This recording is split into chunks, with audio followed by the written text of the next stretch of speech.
We're moving all the way across the country, and I have to leave my best friend behind. And I don't want to go. Moving to a new place can be super hard, but it's also a chance to trust in God.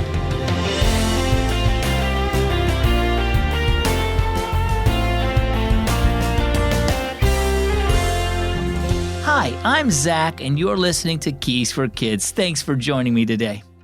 I'll never forget having to move away from my house and friends in the 8th grade.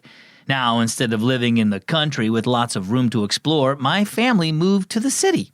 At first, I was really sad about it, but soon after we moved, I met my friend Marty, and we became best friends.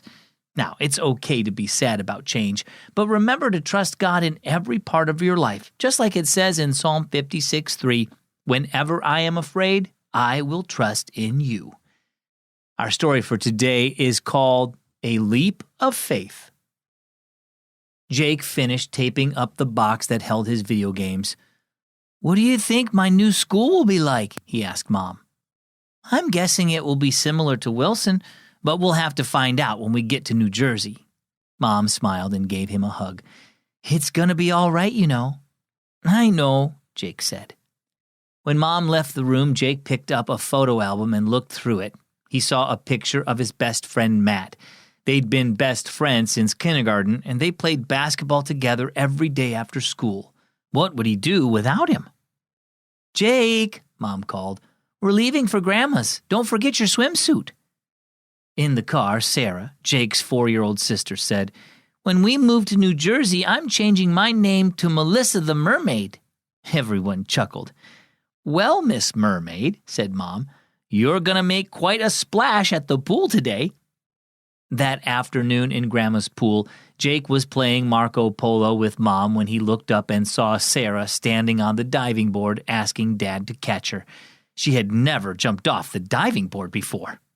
Sarah hesitated, like she wanted to change her mind, but finally she took a deep breath, bounced on the board a few times, then leapt into Dad's arms. Dad wrapped his arms around her. "You did it!" Everyone clapped for her. Later, Jake went inside to talk to Grandma. "Did you see Sarah jump off the diving board? She's always been too scared to do it before. Do you think she was terrified?" "She was probably frightened," said Grandma. "But she knows your dad loves her, and she trusted him to catch her. That's the way we should trust God." "What do you mean?" asked Jake. "It's normal to feel uncertain and afraid when we're facing challenges in our lives," said Grandma. "But when we trust God, it's like we're leaping into His arms, believing He will catch us with His love and protection. We might not know what will happen in the future, but God does, and we can trust Him because He sent His Son Jesus to save us and promises to work everything out for our good." "So does that mean I should trust God with our move to New Jersey?" asked Jake. "Absolutely," said Grandma. "And remember, He'll be with you every step of the way." So how about you? Are you facing a big challenge in your life? Maybe you're moving to a new neighborhood or a new school, or maybe you will soon have a new baby brother or sister. No matter what you're going through, you can trust God. Remember how much He loves you, so much He sent His Son to die for you, and trust Him to help you through difficult times. Our key verse is Psalm 56:3. "Whenever I am afraid, I will trust in you."